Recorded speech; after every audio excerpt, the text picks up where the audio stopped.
Hey, what's up? So this channel, we actually ended up deciding on calling it Super Wanta Brothers, which I'm gonna do an aliens thing here, ancient aliens, and we're gonna go Super Wanta Brothers, and hopefully I can make something cool visually appear there. I don't know. But so today, what we wanted to talk about, my brother Brian already posted a video about something that I think is very important because it affects pretty much everyone that I know, not just me, but every single person I meet on the street, whether you got it or you don't got it, and you might think you got it, but you might not actually have it, which is friendship. So not to go all SpongeBob on you, but yeah. So let's talk about friendship for a little bit because Brian touched on some things, and I know that we've also had very different experiences, not just in life, but I'm sure with friends. Um, when I was in high school, I had a lot of friends, and I tend to just be a insanely, extremely, and often sometimes too much of a social person. So I think that's just kind of my nature, though. A lot of that has to do with living in the Midwest and all these kinds of things, but more so even the fact that our mom was the kind of person that she would be in the grocery line with me, and she would just start a conversation with the person next to her. And almost every single time I would be sitting there begging my mom, hey, can we please go? Like, we got our groceries 10 minutes ago, and you're still talking to this person in line that you have never met. Can we please just go? So I'm sure some people can relate because they got that mom that everywhere she went, she had to talk to somebody, and you would be making up excuses. I got homework. I got to be home. Whatever it was that you try to get your mom going. So I know exactly how it is. So let's talk about some few things. I made a couple pointers and lists for me that I want to kind of just go down and kind of just talk about all the things that I think are very important to friendship. So first of all, let's talk about the value of friends. Okay, so why should you even have friends? Some people are probably watching this video and they're like, I don't even have friends, and I'm fine. Why do I need friends? I don't need friends. Well, let me tell you a quick story about someone that was a teacher in high school of mine, ceramics teacher, and her brother was the opposite of her. She was a very friendly person that was very social, and her brother became very cynical. He had a lot of things that happened in his life that really hurt him truly in his heart, and so what it ended up doing was it made him be so wary of other people that he spent most of his time just by himself. He was happy to be alone. And what ended up happening, actually, and this is kind of drastic, but he ended up dying one day, and no one discovered him for a week. So I guess that's a good place to start and say, why should you have friends? Well, I mean, that's a good test. First of all, if you were to die today in your house alone, how long would it take for someone to discover that you were dead? In some cases, it would take a week if no one likes you and you ain't got no friends. And in other cases, like myself, I have a roommate who is a friend, and I'm sure he would discover I was dead pretty quickly. He might take a little bit because it might he might think I was sleeping for a while because I tend to sleep in if I've been doing a big DJ set for a while or whatever it is that I might be doing late. But so I think that's the importance of friends is not just to find out when you're dead or not, but also to just to be there for you in general. That's a great reason to have friends. Friends are a support line.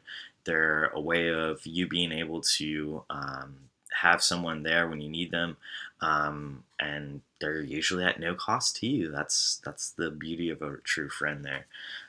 So what are friends? Real friends, real friends are there for you when you need them. Real friends tell you when you're screwing up, and real friends are honest. And I think that's the difference between, say, real friends and fake friends, which a lot of people can associate the track that Drake dropped this year called "Fake Love." Do you got fake love? And are your friends truly there for you, or is it that fake love where every time you see them they go, oh hey, yeah, what's up, and you walk away and then they start immediately talking smack about you? Because that's something I deal with a lot in the music industry, is not just fake love but fake friends. And so I'm going to give you an example of the difference between a friend and what an acquaintance is. Now, an acquaintance is a person that you see around. There's lots of people that you might not even realize you have acquaintances, but you do. There are people that you see around and you say hi, but you don't do close things with these people. Meaning, you don't go and see a movie with these people when the new Star Wars comes out or the new Marvel movie comes out or whatever it may be. I don't know what you like. Maybe you want to go see the new 50 Shades of Grey. I have no idea. That's up to you. Everybody has different preferences. But my point is that you don't eat meals with these people. That's a super important thing, okay? If you don't eat with someone, that's not a real friend, because real friends eat together, okay? And that's historic as well. So eating is a very close and personal thing. If you don't hang out with these people on a weekly or even a monthly basis, that's not a real friend. That, I hate to break it to you, is an acquaintance. And I know some people are going to sit there and say, oh, well, we were so good friends and we drifted apart and everything like that. And that's another thing too that we'll talk about later in the video. So, how to test your friends, okay? How can you test your friends, and not only why should you test your friends? Well, I'm going to give you some examples of things that I like to do. I might have to change up my game a little bit on testing people if they see this video, but things that I like to do to test my friends. So, one of them is pretty simple and it's pretty easy. Leave something of value behind at a friend's house. Leave some cash on the table. Leave your cell phone at a house or your friend's place or whatever it is. Leave something of value at that person's place and see not only how long. Now, I wouldn't leave something of super value because you might not get it back. That's part of this test. But leave something of value. See how long it takes for them to tell you, hey, hit you up and say, hey, you left this at my house. Now, if they don't say anything, let's say in about an hour, 2 hours, then hit them up and say, hey, I was just at your house and I don't really remember, did I leave this at your house? Because I can't find it. Now, a real friend is going to look for said item. A real friend is going to find said item, especially if you leave it in a normal place that everyone can just see it. And if you've got a real friend, your real friend might actually even tell you before you leave, hey, don't leave, you're leaving this. I've done that several times with people. And I think that's something that's an easy way for people to test your friends. Also, task accountability, okay? This is pretty simple. Ask your friend to do a simple task. Now, don't ask them to watch your kids or something that no one wants to do, okay? But ask them to do something very simple for you. Hey, if they're coming to hang out with you, hey, could you stop at the store and pick me up a Coca-Cola? Something real simple like that. Can you grab me a Snickers bar? Okay, that's called task accountability. I don't know if it's a real thing. I'm making it up right now. But task accountability, where you can trust that person that, hey, if I give you a task, you are going to do it. And it's going to be no questions asked. Now, don't ask them to do something crazy like bury a dead body. I don't know. I mean, that's a good test for finding out if you have a true friend for sure. But that's also a good test finding out if you have criminals for friends, I think, as well. So no, true friends will be there for you no matter what, and I think that's another way of testing. And here's the last and final way of testing your friends. So, and this is a little bit more difficult because if you don't have it or you're not obtaining it or you have no way of obtaining instant then it might be a little difficult for you to test using this scenario. But the greatest test that I've found in my life is success. So So anytime I'm successful, I've got a major DJ set coming up, for example, with Long Beach Dub All Stars. Okay, I've done many things like this. I've been on iHeartRadio, I've been on Sirius XM. I've played with everyone from Mike Jones to Bone Thugs and Harmony, da da da da da da da, Datsik Excision, Adventure Club. What kind of music do you like? I probably played with somebody that's a platinum artist, as a professional DJ and a music producer, doing that. And so I've had a lot of success in my life, and so when success happens, there are people that not only will change on you, okay, and these are not true friends, these are your fake friends, okay?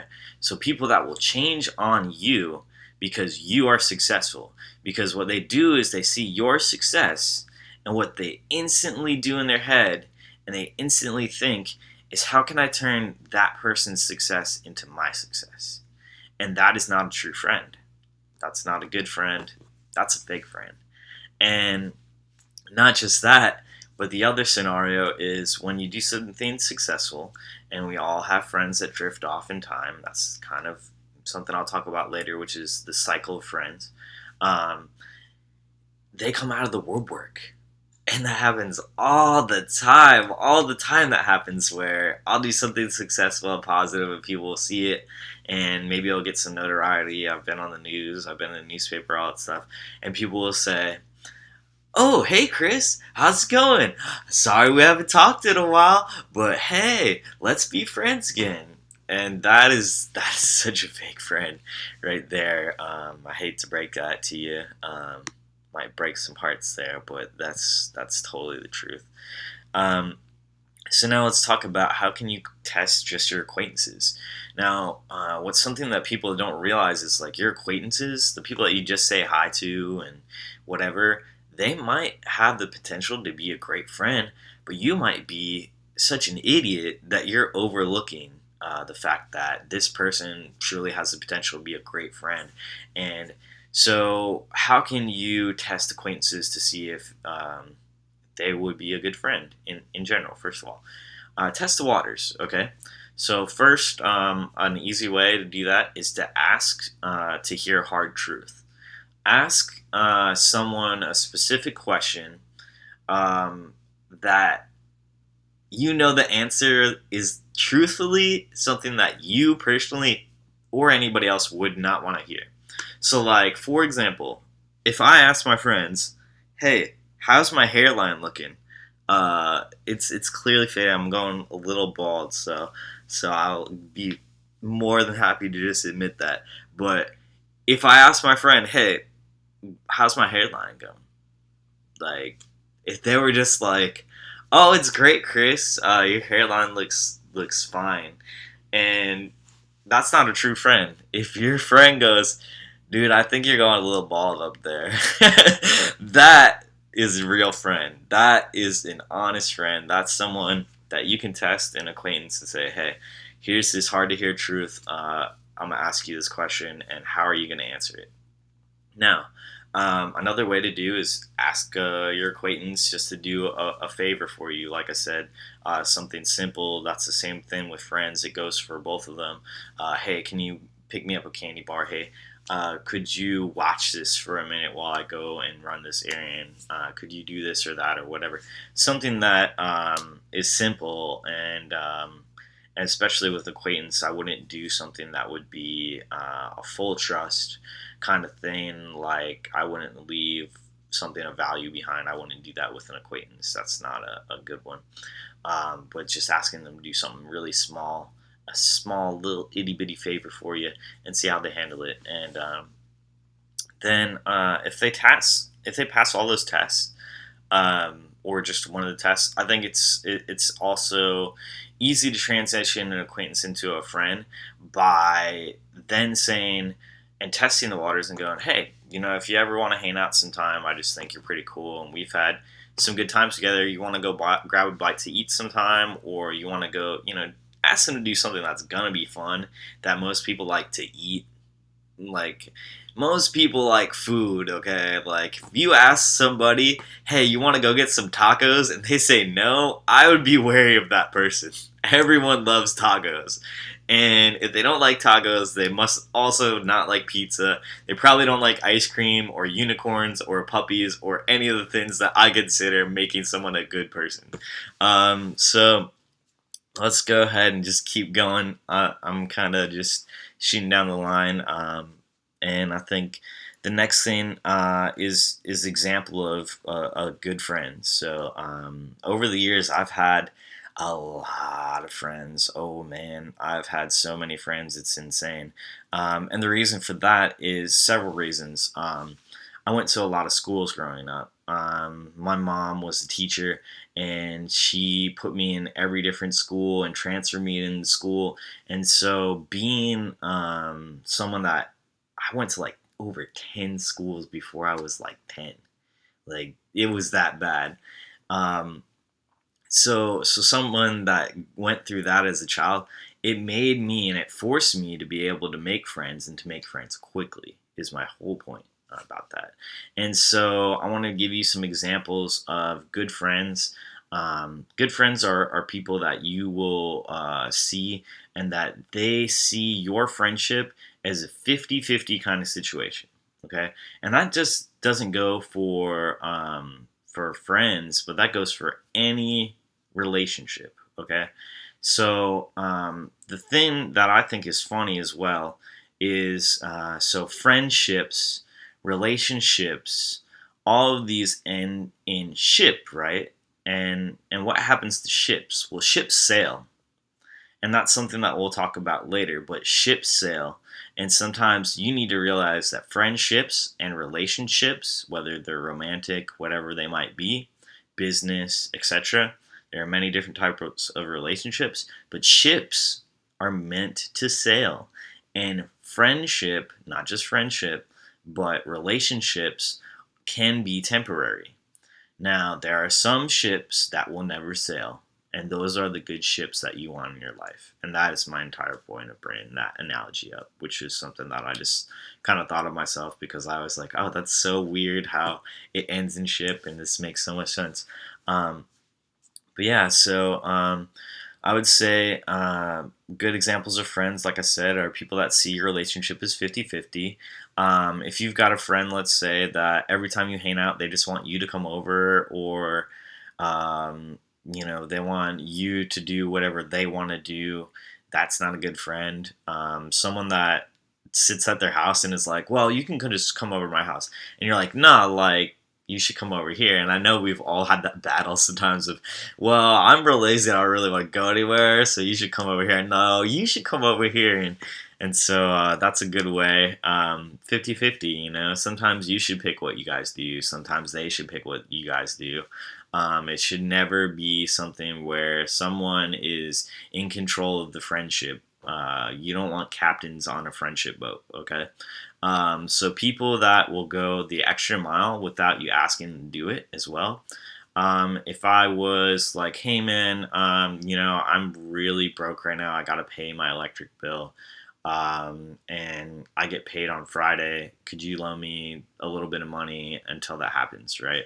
So I actually had an example of a friend where he actually asked me to borrow some money for rent, and I did. I let him borrow money for rent, and he got it back to me, and that wasn't the issue. But then when it came around time, and I had a situation where I wanted to ask him, and it was more so a test for sure. It was more so a test of me saying, "Hey, um, I have this extra expense coming up right now, and I loaned you money before. Would you do me the favor of loaning me the money back?" Well, that friend, I ain't gonna name your name, but you know exactly who you are, homie. I asked you. I said, "Hey, can I have some money for this super important life moment in my life that I need money for in order to get something that was very special to me?" I'm actually just gonna go ahead and say it, but it was I asked my friend, "Hey, can I have some money because I need to buy this engagement ring for this girl and that I was gonna marry and everything like that?" And you know what happened? That man did not answer his phone. He didn't pick up no call. He didn't answer any text. And I hate to say that, but that's not true friendship. That's not a real friend, bro. That's not being a real friend. So friendship should not be 50-50 like that. And, to me, a good friend would have been like, yeah, how much do you need? You loaned me money in the past. I'm happy to loan you money, and that's talk about going that extra mile. And hey, and, and the extra mile would have been, hey, you want me to go with you to help you pick out a rain? It's not hard. Like, that's not asking a lot from a friend. So I think it's important to find somebody that'll go that extra mile as well when you're looking for a good friend. Finally, I think something that's very important as well, especially unfortunately in today's society, is finding friends that will defend you. Okay, so everyone's been on the internet a little bit too much and thinks they're an expert on everything and likes to just go on other people's Facebooks or social media and argue and tell them they're wrong or whatever it is. And the situation might be in real life. If you were at a bar, and let's say that you and your friend were chilling at a bar, and I'm not the kind of person that goes around and starts things, but if someone were to, let's say, come up to me and accuse me of, let's say, hitting on their girlfriend, I've been sitting at my bar stool the entire time. I have never moved at all. And people get drunk and belligerent. People get stupid when they get drunk and they make dumb decisions. So now, if this is going on and there's a quarrel starting to happen, right? Is your friend the kind of person that's gonna step up if that dude throws a punch at you for no reason because he's drunk and mistook you for some other dude that's actually leaving the bar right now with his girlfriend because he's so drunk he can't even put together two and two who is who? Now, is your friend the kind of person that's going to be there for you if that person throws a punch at you or not? That is a really good test right there. Is your friend going to defend you in any type of situation? Good friends are going to defend you without question. Um, a good friend might stand up and go, "Hey, look, man, that's not who this is. Why don't you look right there? That's who that is." And that's an example of a good friend as well.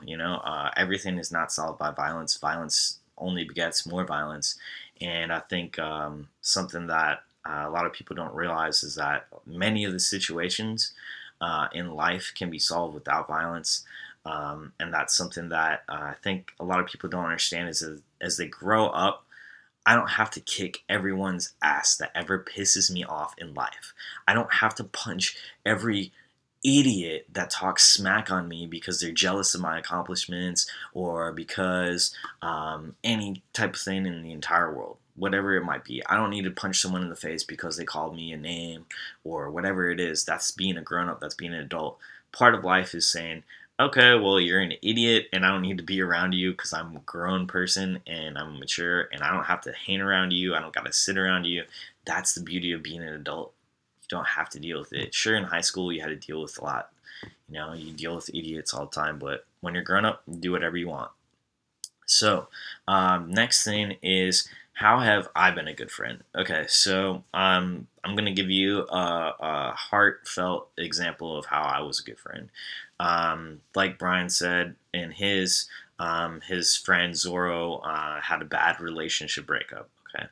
And that reminded me actually of something in mine where it wasn't the same, but it was. And so I was in high school and I was friends with a kid that I considered one of my best friends.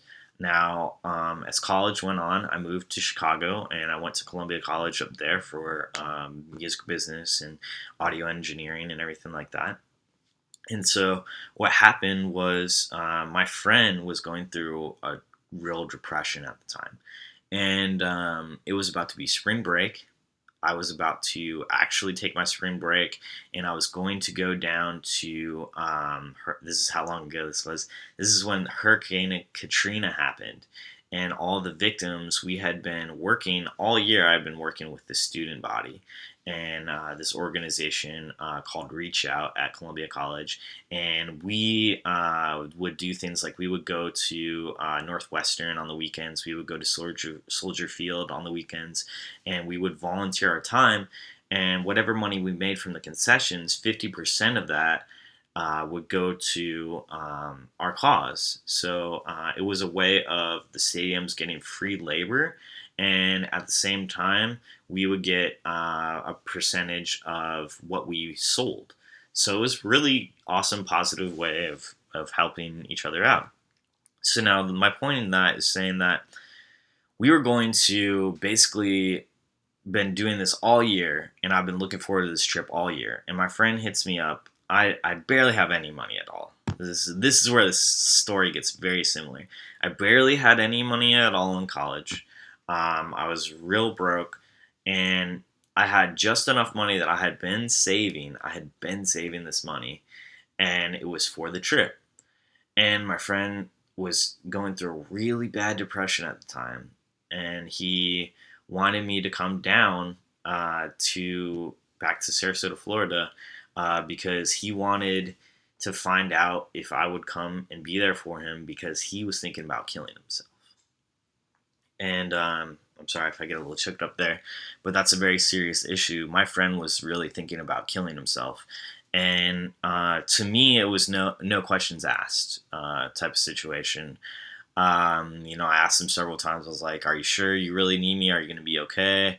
I'm there for you, but I really have this important trip, and this is what I'm trying to explain." And we're going back and forth, and so I finally just decided that this was a serious issue. I needed to get my little happy ass on a plane and come down there and see him, and I did, and I spent the money that I should have spent on the trip, and I spent it on coming down here and seeing him and everything like that, and it's one of those things where I know that I did the right thing in the situation, and I probably saved his life by doing that, and I think that's a good example of being a good friend. Um, on top of that, you know, other things I've done, I've had friends that have been in situations where I've fought people for my friends. I've physically have fought people for my friends, and that's not something to glamorize or to say, oh, I'm such a tough guy or anything like that. But no, I've seriously fought many people for my friends. There were situations in high school where friends of mine were being picked on by individuals, and they saw the fact that they wouldn't fight them as a weakness and wanted to escalate it further, and I stepped in, no questions asked. And I think another thing that is good to talk about is sacrificing for a friend. That's what I sacrificed for that kid.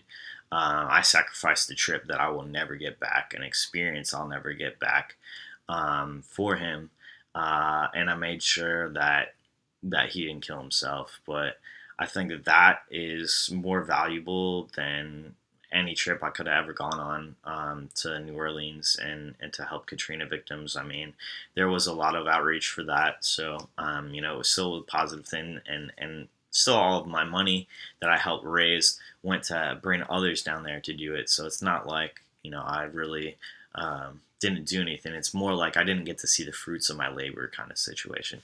But that's what being a good friend is about. It's about sacrificing sometimes. So let's talk about bad examples of friends, because there's so many.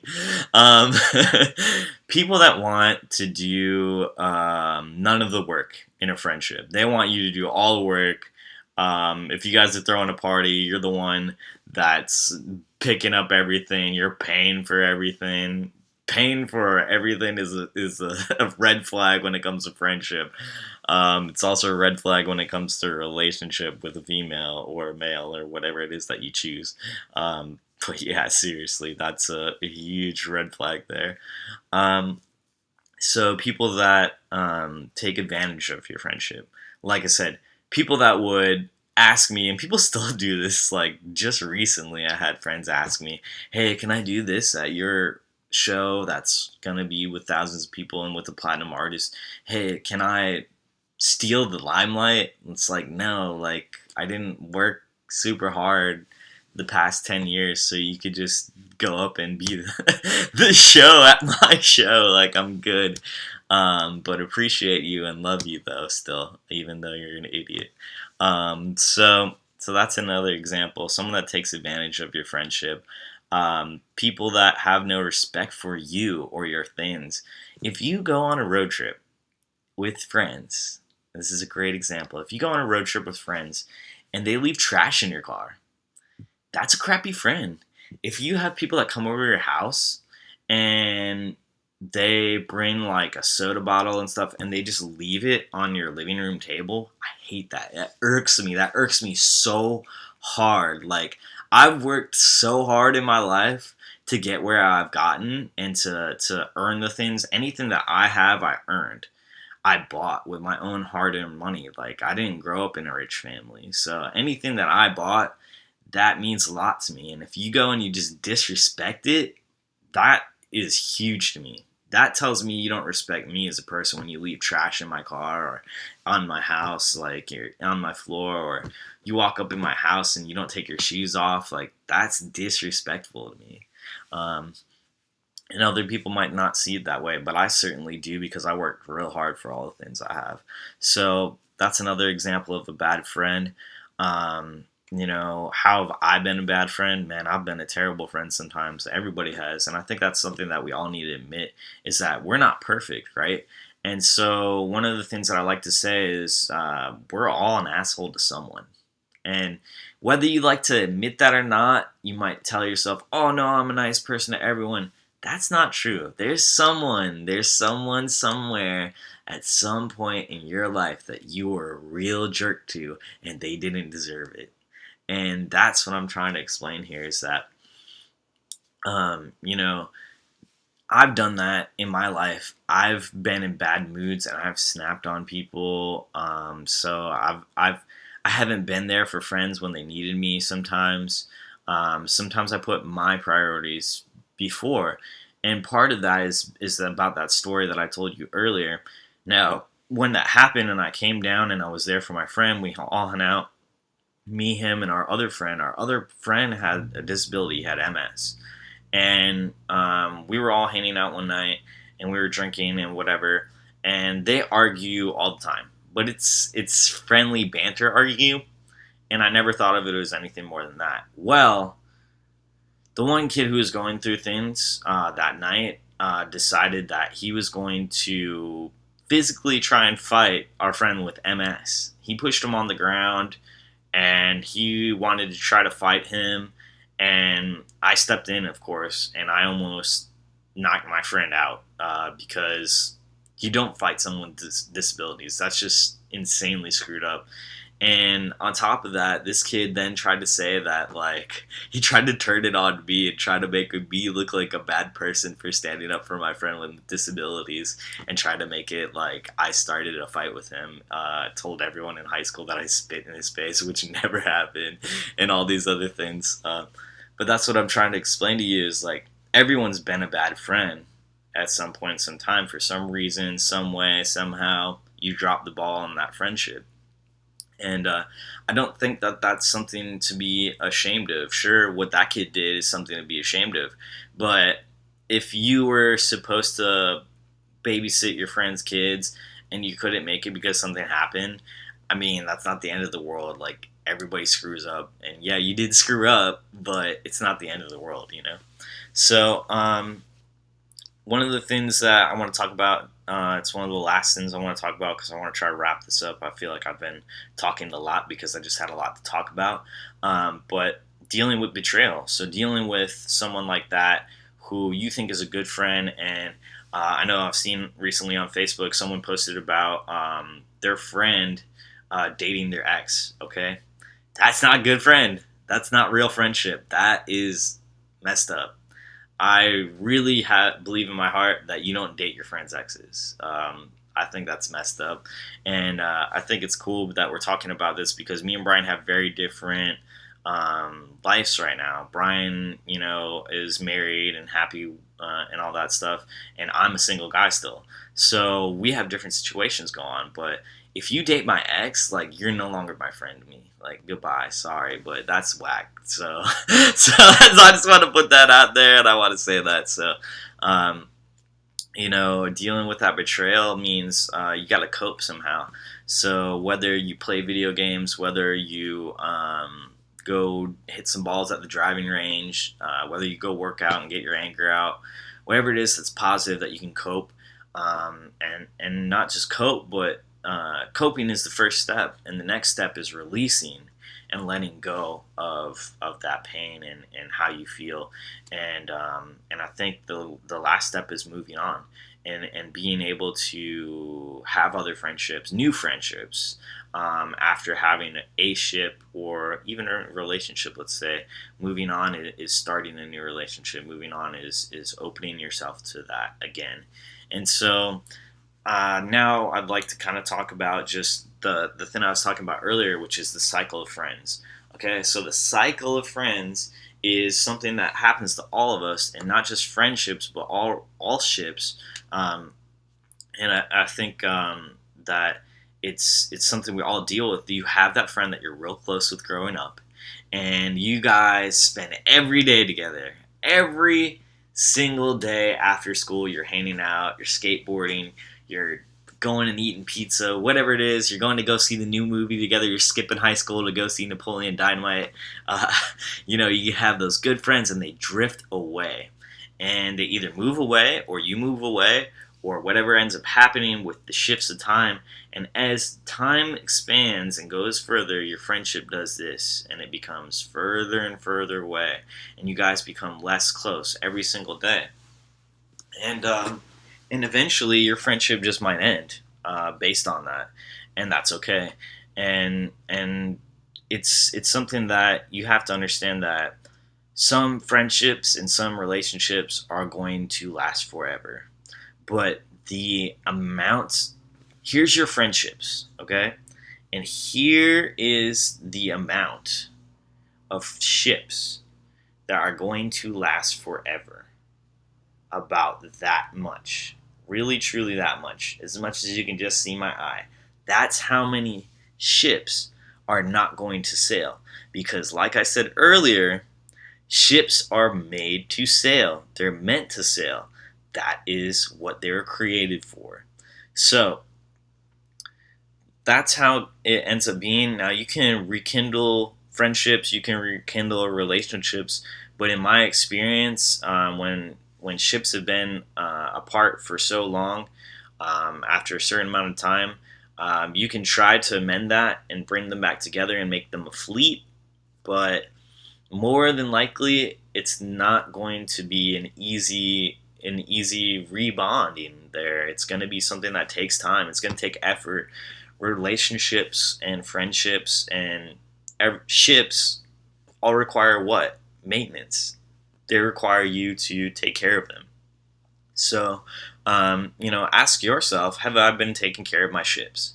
Have I been talking to my friends? Have I been, asking them how their life is? Have I been reaching out to them and maybe change that? And I hope that maybe hits someone specifically that I'm talking to you, that maybe you need to reach out to that friend and maybe something happened and you need to apologize, or you need to accept their apology and be their friend again, because friends are awesome and they're there for you. And I've had some really fun times with my friends, and I'm sure you have too. So in the end, I think friendships can mean a lot of different things to a lot of different people. But when it comes down to it, having real friends that have your back, that's all that really matters.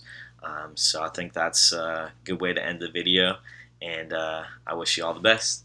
All right, bye.